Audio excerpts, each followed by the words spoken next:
My brother stalked my girlfriend, attacked her at a wedding, and now my parents want me to help him after he ended up in prison.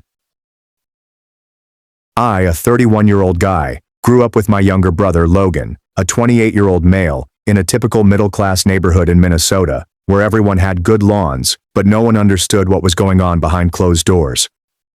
My parents have a profitable real estate firm together. Dad does the sales while Mom handles the marketing and paperwork. They make a comfortable living, but they've always been concerned about looks. Like unhealthy obsession. People who would rather die than let the neighbors know there is something wrong with their beautiful little family. Logan is 3 years younger than me, and I still remember when they brought him home from the hospital. That was pretty much the day I quit being important. Everything revolved around Logan, his grades, his sports, and his potential. My mother would practically interrupt me in mid-sentence if Logan needed anything. Dad fared no better. If Logan wanted to throw a ball around, he would cancel our plans right away. Growing up, there were so many warning flags about Logan that my parents simply pretended not to see. When I was 9 and Logan was 6, I saved up my money for around 6 months to buy the game system I really wanted. My parents would not simply buy it for me. They suggested I should understand the value of money or something. But then Logan invited some friends over and I refused to let them play with it since, I had just purchased it with my own money. The next morning I discovered it was crushed to pieces. When I showed my parents, my mother just sighed and said, "Well, you should have shared with your brother. You know how he gets when he's upset." Then that weekend they purchased Logan his own system, which was better than mine because they didn't want to quarrel anymore. I didn't have mine replaced. I simply had to watch Logan play with his new one. That kind of nonsense happens all the time. When we were teenagers, I had this hamster that I adored. Logan fed it chocolate once when I was at soccer practice, knowing it would kill it. When I questioned him after discovering it dead, he simply shrugged and remarked, "It was just a stupid rat anyway." My parents told me I shouldn't have pets if I wasn't going to take good care of them, as if it were my fault. The worst thing about Logan is that, to others, he appears to be a wonderful, charming individual. He does all of this to appear good to his neighbors and family friends. He'd mow an elderly lady's lawn or assist someone with shopping, but only if others were around. Behind closed doors, he was an entirely different person. He would say things like, "Mom and Dad will always believe me over you," with a smile that never left his eyes, and he was always correct. In high school, I finally found a girlfriend who I really liked. We'd been together for around 6 months when she abruptly dumped me. Logan later revealed to her and her friends that I had been cheating on her with a girl from another school. Complete rubbish. But everyone believed him because he was such a nice person. My folks claimed he was being protective of my girlfriend. Like, what the hell? By the time we reached our 20s, I'd moved out, but Logan was still living at home, working at my father's real estate firm, driving a car they got him, and being pampered like a prince. Logan's concern was directed at every lady I introduced to my family. He convinced one girl's parents that I had a gambling issue and claimed that I was emotionally abusive to another. My parents always backed him up, leaving me seeming like the bad guy. Then I met Sophie in the hospital cafe. I was visiting a friend who had his appendix removed, and she was on a break from her job as a pediatric nurse. We began discussing how bad hospital food is, and something just clicked between us. She's intelligent, caring, and laughs at my dumb jokes. For the first time, I felt like I'd discovered someone who saw me for who I was, rather than the loser image Logan had made for everyone else. I kept Sophie apart from my family for 3 months. I flatly refused to introduce her to them. Sophie thought I was crazy at first, but I ultimately told her everything about Logan, including his history and all of the messed up things he had done. I needed her to realize what she was getting into. Sophie, on the other hand, has an annoying habit of seeing the best in everyone. "Maybe he's changed," she said repeatedly. "We're all adults now, and I'd like to meet your parents." She believed that family connections may repair with time. I wanted to think she was correct, that Logan had outgrown whatever drove him to destroy everything wonderful in my life. Part of me worried if I was making matters worse by keeping Sophie a secret. Perhaps Logan would respect limits now that we were older. Perhaps keeping her away made her appear more like a prize to be acquired or destroyed in his sick imagination. So, against my better judgment, I decided to accompany Sophie to a family dinner at my parents' home. I believed Logan would be kept under control in a public situation with everyone else around. I promised myself I would never leave her alone with him, even for a minute. I remember being so scared driving to my parents' house that Sophie leaned across and placed her hand on my knee, which was jumping like crazy. She flashed me a reassuring grin as if to say, "It'll be fine." I merely nodded. But on the inside I was thinking, you have no idea what we're walking into. I noticed a change in Logan's eyes the instant Sophie went through my parents' front door. It was subtle, but I had seen that expression before. This flicker of, I'm not sure, hunger, before his face reverted to its usual lovely mask. He virtually shoved our mother out of the way to be the first to embrace Sophie, and the hug lasted far too long, awkwardly long, forcing Sophie to physically back away. My mother said, "Logan, give the poor girl some space." But she laughed as if it was nice or something. My father just stood there with a proud smile, watching Logan be so welcoming. It was as if I wasn't even in the room. I kept a close eye on Logan throughout dinner. He kept finding minor reasons to touch Sophie. Passing the salt while allowing his fingers to brush against hers, reaching over her for the bread basket when he might have asked someone to pass it, that sort of thing. And he continued telling me these amusing anecdotes about myself that were clearly intended to make me appear like a loser. "Hey Sophie, did James ever tell you about that time he tried to ask Stephanie Jenkins to prom?" Logan asked, smirking across the table. Before I could stop him, he began telling this narrative. He practiced for weeks in the mirror. I caught him rehearsing this whole speech. Then, when he finally asked her, he got so nervous he threw up on her shoes. Poor Stephanie ran away crying, and James was known as Vomit Boy for the rest of senior year. Logan conveniently left out the fact that I had food sick that day from some dubious takeout. And the only reason I went to school was because Logan told Stephanie to meet me at a specified hour, knowing I was unwell. He actually put everything up to humiliate me. But of course my folks laughed as if it were the funniest story ever. "Oh, James was always so nervous around girls," my mother remarked helpfully. Sophie gave me a compassionate glance and attempted to divert the conversation. But Logan wasn't finished. The worst part was when dessert arrived. Logan ended up sitting next to Sophie despite having been across the table for dinner. He literally stood up and moved as my mother brought out the pie. Then he tried to give her a bite with his fork, staring at her the entire time like they were in a romance film. Sophie turned her head away, but he held the fork there until she had to respond, "No thank you." I dismissed that nonsense. I did not want to ruin the entire night. Sophie offered to clean up after supper. She's simply thoughtful like that. I was helping my father move some boxes in the garage when I realized I had been away from the kitchen for too long. I rushed back and discovered Logan standing far too close to Sophie at the sink. His arm rested on the counter next to her, effectively blocking her passage to the door. "James has always been the safe choice," he said quietly. "But don't you ever wonder what it would be like with someone who could actually excite you?" Sophie had backed up as much as she could against the sink. "I've asked you twice to give me some space," she stated firmly, but I could sense the stress in her tone. When she spotted me, her expression of relief made my blood boil. Logan just chuckled and clapped my shoulder as he passed past. "Your girl's way too serious, bro," he observed, as if we were sharing a joke. "You should tell her to lighten up." I wanted to punch him right in his pompous face. I felt my palm curl into a fist, but I didn't want to make a scene in front of Sophie, so I simply wrapped my arm around her and told her we needed to leave. Sophie was silent in the car for an extended period of time. I kept looking across at her, expecting her to say anything.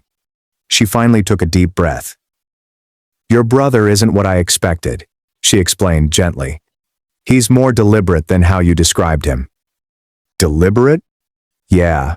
The way you talked about him, I was picturing someone more obviously aggressive or mean. But he's subtle. Everything he does seems innocent if you point it out individually, but put together." She grumbled. "I can see why your parents don't notice. He's good at making it all seem normal." I clenched the steering wheel so tightly. "I'm sorry, I shouldn't have brought you there." "No, I needed to see it." She gazed out the window. "The way your parents just let him behave that way, It explains a lot about what you've been through. I wanted to turn the car back and face Logan personally, telling him to keep away from Sophie. But I had gone down that road before. Direct confrontation only gives Logan ammunition.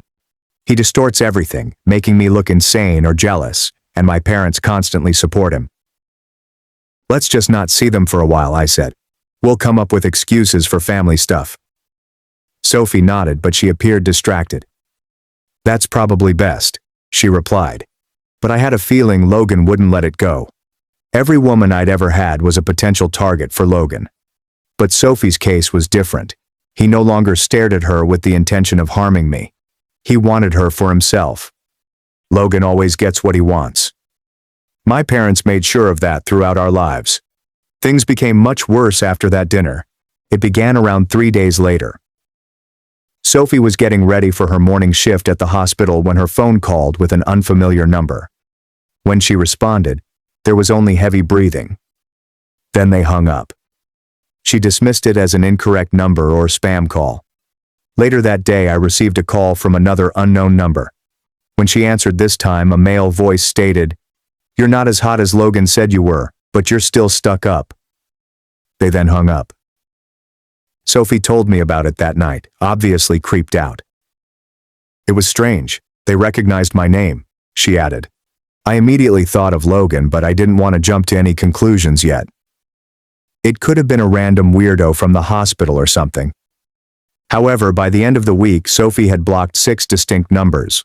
The voicemails became more precise with phrases such as, "Nice blue scrubs today," or "Saw you at Kroger buying that healthy crap." Someone was obviously observing her. I listened to one of the voicemails and immediately recognized the voice. Drew has been Logan's best friend since high school. The same douchebag that spread rumors about me in the past. The same guy who continues to treat Logan as if he were a deity. "It's your brother behind this," Sophie remarked, giving me a new text that had just arrived. "Playing hard to get is endearing, but it's gotten old. You know you would rather be with a genuine man than his worthless sibling." I could feel the old familiar wrath growing up. The same emotion I'd experienced every time Logan wrecked something and got away with it. This time, though, things were different. This wasn't only about me anymore. Sophie did not deserve this. She began monitoring her rearview mirror on the way home from work. She started contacting me while she worked late shifts. When her phone vibrated, she began jumping. The strong, confident woman I fell in love with was gradually worn down, and I knew who was responsible. I wasn't going to let this happen. Without telling Sophie, I emailed Logan. "Meet me at Keller Park in an hour. No excuses." I half expected him to ignore me, but he almost instantly responded, "Damn, you sound serious. All right, big bro, let's chat." Logan was there in the practically empty parking lot when I arrived, leaning against his car with arms crossed and looking as arrogant as ever. "Wow, what a dramatic meeting in the park," he commented as I stepped out of my car. "Didn't think you had it in you, James." I stepped up to him and got in his face. "You stay the hell away from Sophie. You and your little minions." Logan chuckled and shook his head. "God, you're so predictable, always acting like the protective boyfriend. Tell me, does she even like that? Or is she just waiting for someone with a little more confidence?" Before he could say anything else, I grabbed the front of his shirt and shoved him hard against his car. His sneer faded for a single second, replaced by something colder. "This isn't high school, Logan," I replied. "You don't get to play your little mind games anymore. You so much as look at Sophie again, and I swear to God, I will make you regret it." Logan tilted his head, studied me, and then laughed slowly and mockingly. "Wow, I think you almost believe that." I slammed him into the car again, harder this time. "Try me." Logan, for the first time in his life, did not make a speedy recovery. His arrogant mask slipped barely for a second. Then, as if switching a switch, he let out another giggle and brushed up his shirt as if nothing had disturbed him. "Jesus, James, lighten up, it's all in good fun." I stepped back and shook my head. "You don't know what fun is, Logan. You only know how to destroy people. But you're not touching Sophie. Not now. Not ever." I turned to leave, but his words cut me off. I knew Logan was not going to quit. I could see it in his eyes. This was only a game to him, and he had no intention of losing. As I expected, things worsened. Drew and another of Logan's friends, a meathead called Tyler, began arriving at the hospital.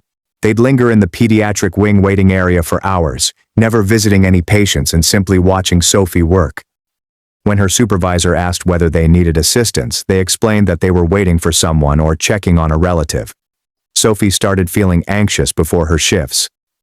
"I feel like I'm being hunted," she told me one night, and the dread in her eyes made me want to tear my brother's world down. The breaking point occurred approximately 3 weeks after the dinner. Sophie contacted me at 11:30 p.m., her voice shaking so terribly that I could barely hear her. "There's someone following me," she said quietly. "I'm in my car in the hospital parking garage, but I'm afraid to drive home, James. I'm scared." I grabbed my keys without thinking. "Lock your doors, I'm coming right now." My mind raced as I sped to the hospital. Sophie's next shift began in 8 hours. If she misses it due to harassment, she risks losing her beloved job.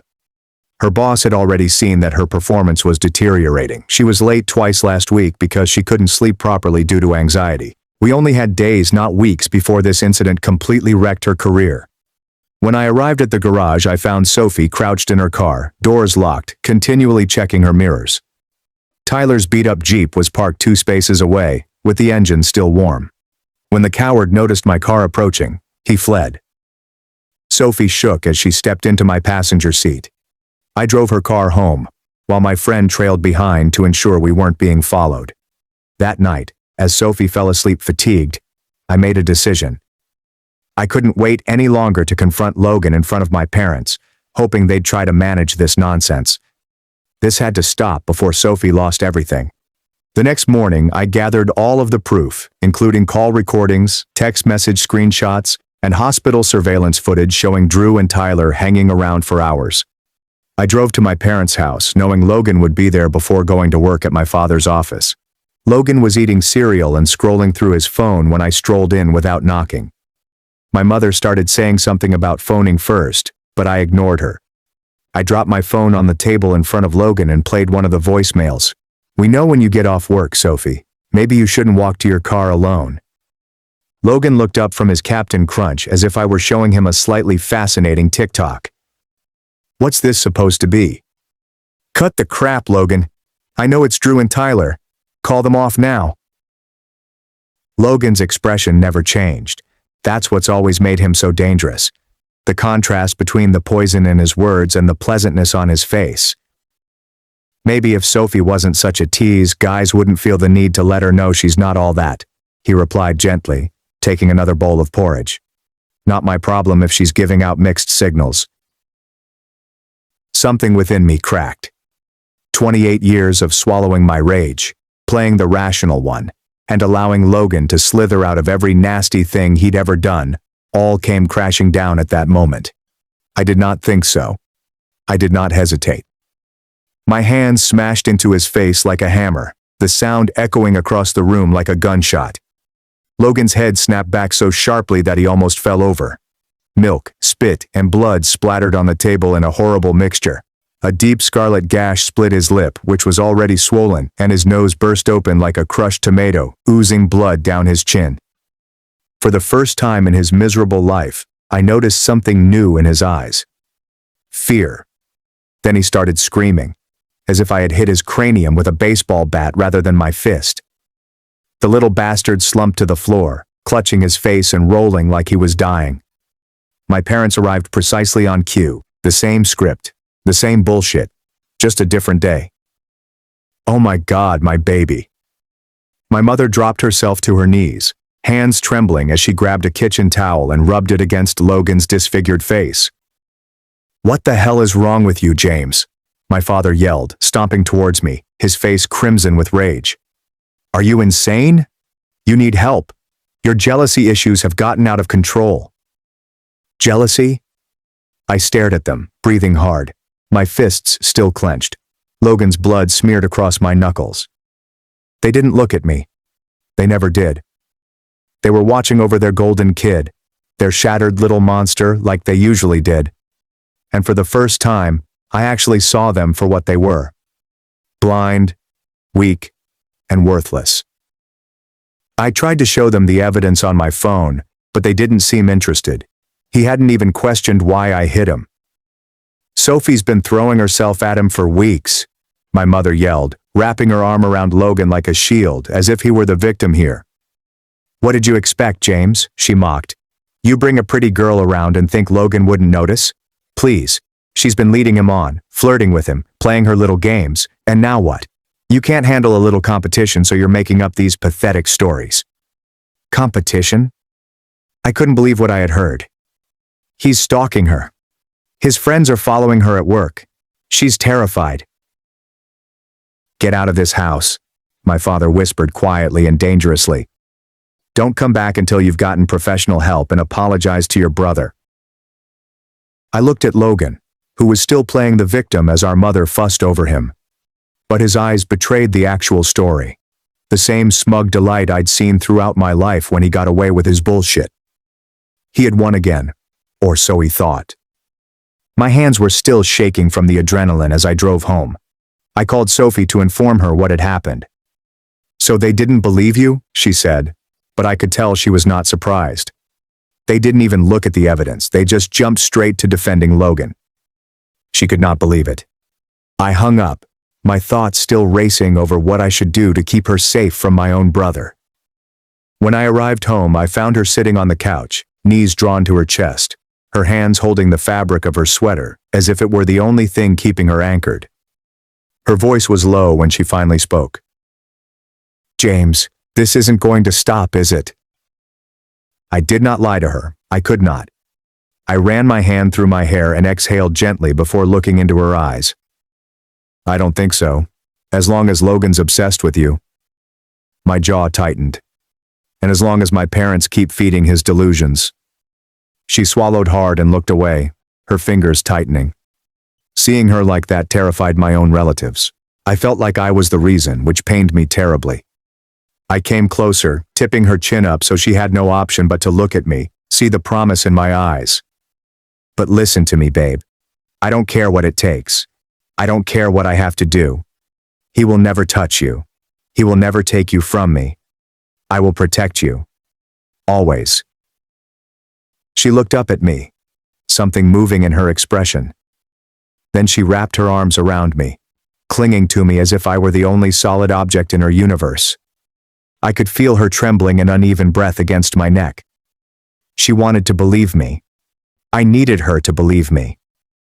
But, deep inside, I knew the truth. This was not over. Not even close. That night we stopped waiting for the inevitable and began to prepare for war. I installed cameras, tightened the locks, and made damn sure no one got within a mile of her without my knowledge.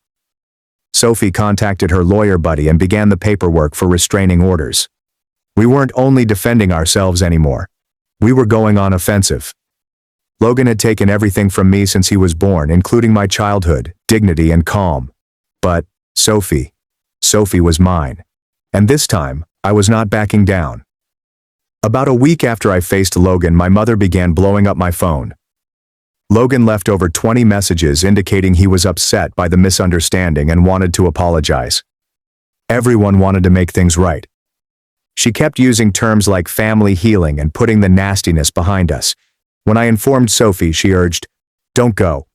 This feels like a trap." And I knew she was correct. Of course she was correct. But I also knew something more, which I couldn't ignore. Logan would assume I was terrified of him if I did not go. He would think he had won. Logan worked in such a dumb manner. If you gave in and let him push you away, you gave him permission to go harder, dig deeper, and wreck more. I refused to give him that satisfaction. This was not about mending anything. This was not about family reconciliation or forgiveness. This was about making it quite obvious where I stood. "We'll go together," I determined. "The first sign of anything weird, we leave. I promise." When we stepped in, the house was crowded with my parents, Logan, my aunt, and uncle, who have always treated Logan like he walks on water, and worst of all, Drew and Tyler, the thugs who had been stalking Sophie at the hospital. "What the hell is this?" I said, automatically wrapping my arm over Sophie for protection. We're here to help you and Sophie work through this situation, my mother continued, using a false therapist voice that made me want to vomit. What ensued was 2 hours of the most twisted gaslighting I'd ever witnessed. They took turns explaining how Sophie had clearly been flirting with Logan during dinner, how she must have led him on, and then panicked when she realized I would find out. Sophie's hospital visits were completely benign, and she was simply paranoid as a result of working too many night shifts. Logan did his role wonderfully, looking pained and emphasizing how much he was looking forward to welcoming Sophie into the family.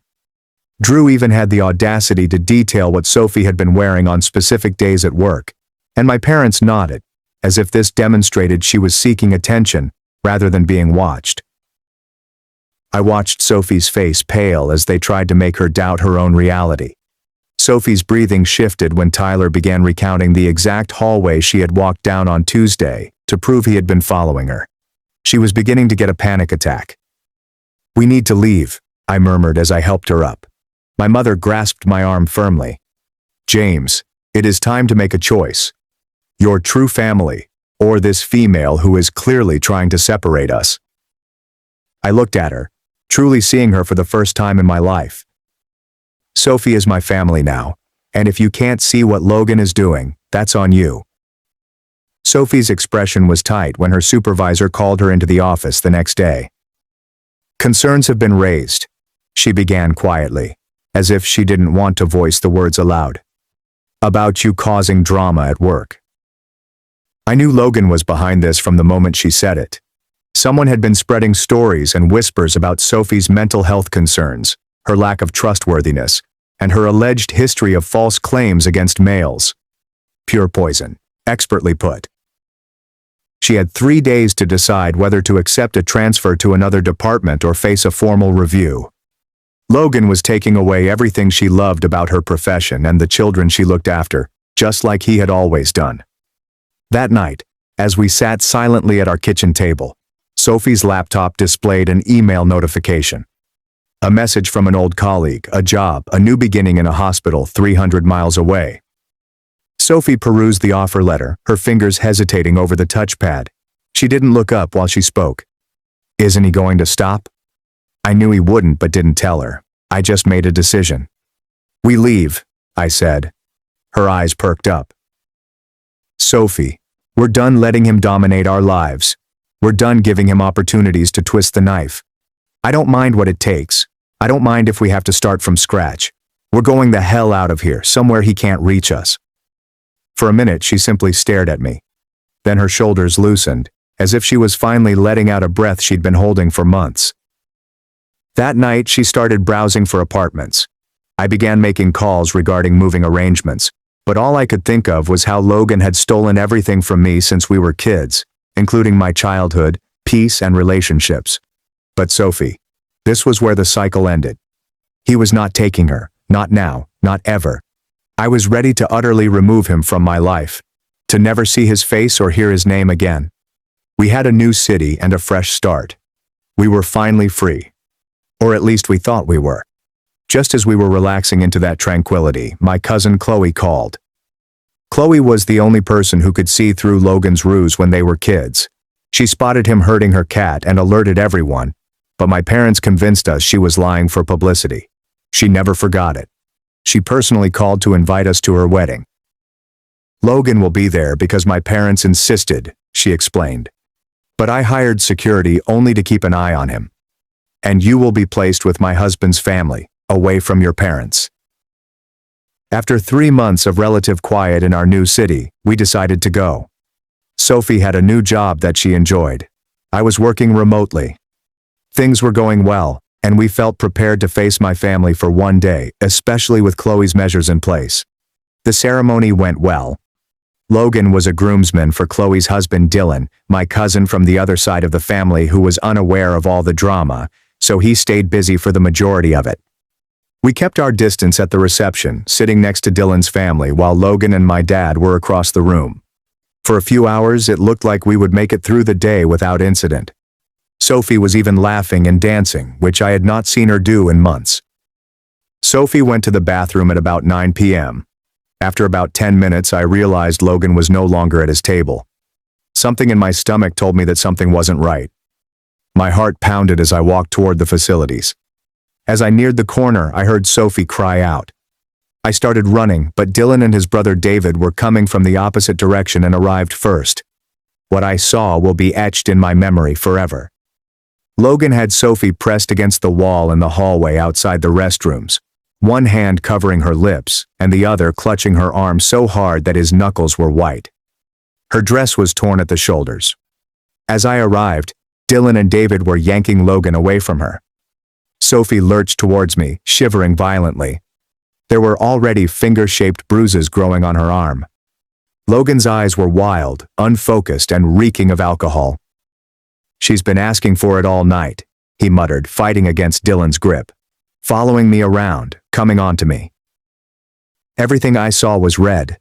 Before I realized what I was doing, I lunged and tackled Logan to the ground. I hit his face so hard that I felt something crack and crunch on his nose or cheekbone. I didn't care which. I wanted him to die. He gave out a strangled yell, but I didn't stop. I reared back, ready to tear him apart with my bare hands.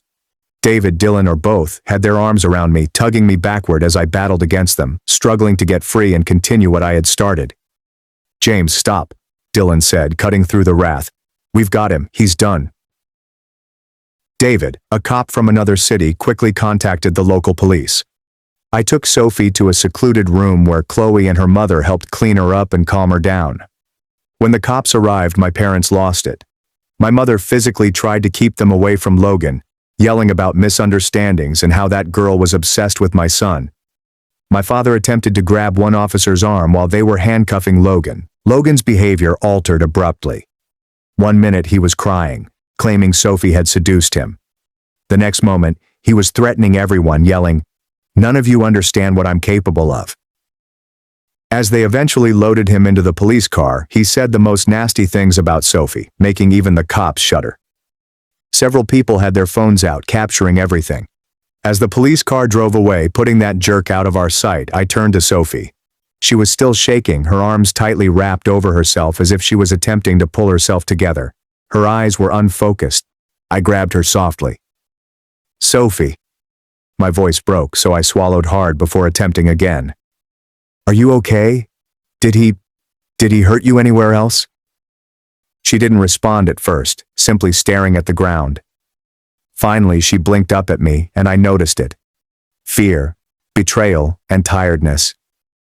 I'd brought her into this nightmare. I had allowed this to happen. I grabbed her cheek and brushed back the strands of hair Logan had pulled loose. "I'm really sorry, baby." My throat clenched. "I should have protected you. I should have never let you near him."